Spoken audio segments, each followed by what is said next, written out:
Deep inside the Arabuko Sokoke Forest of Kenya, a silent stone city is hidden by the trees. It's a place with coral rag walls, mosques, palaces, and perfectly designed streets. But it's completely abandoned. There was no war here, no fire, no signs of a struggle. There are no graves to explain a plague, and no final message left behind. Just a city where one day, it seems, everyone simply walked away. This is the true mystery of Gedi, and why its disappearance remains one of Africa's greatest historical puzzles. Gedi wasn't some small village.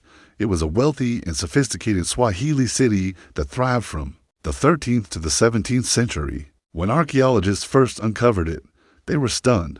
They found homes with indoor bathrooms and advanced drainage systems. They unearthed imported treasures from all over the world. Delicate Ming porcelain from China, beautiful Venetian glass, and intricate Persian pottery. They discovered a sophisticated mosque design with unique acoustics and a grand building. They called the house of the Tao captain. There was even a palace with hidden chambers and secret courtyards. This was no ordinary settlement. The people of Gedi were traders who sailed the Red Sea and Indian Ocean. They were wealthy, cultured, and connected to the wider world. But here's the strange part. They left no written records. Not a single scroll, document, or stone tablet tells us who ruled them, or what they called their own city. Their history is written only in the objects they left behind. Then, sometime in the late 1600s, it all stopped. The people of Gedi vanished, and the forest quickly grew over the city, swallowing it whole for centuries. What makes this so strange is the condition the city was left in. The wells still had fresh water. Food stores were found intact. There were absolutely no signs of conflict, no bodies, and no widespread destruction. Some of the newer houses were even half-built, as if the workers just dropped their tools in the middle of the day and never returned. It's as if everyone, all at once, decided to walk away.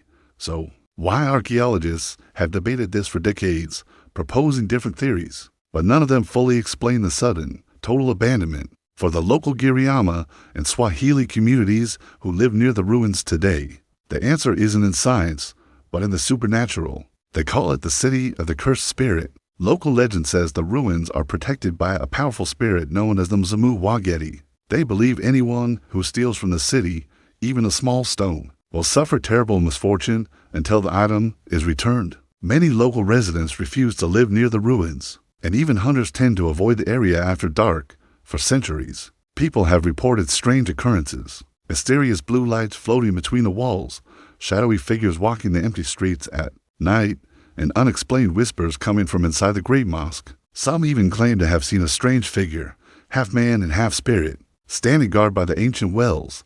To them, the people of Gedi didn't just leave. They fled after angering something ancient and powerful in the forest.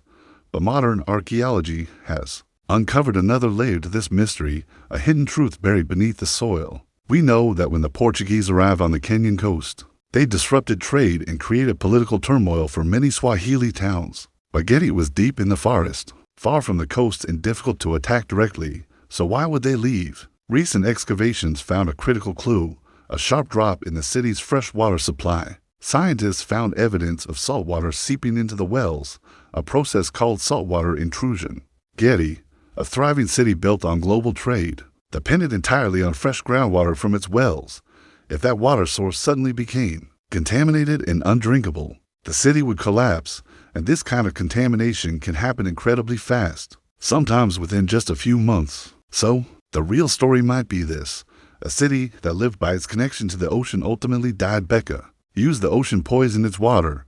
This explains the speed of the abandonment, and yet, Gedi's story is far from over.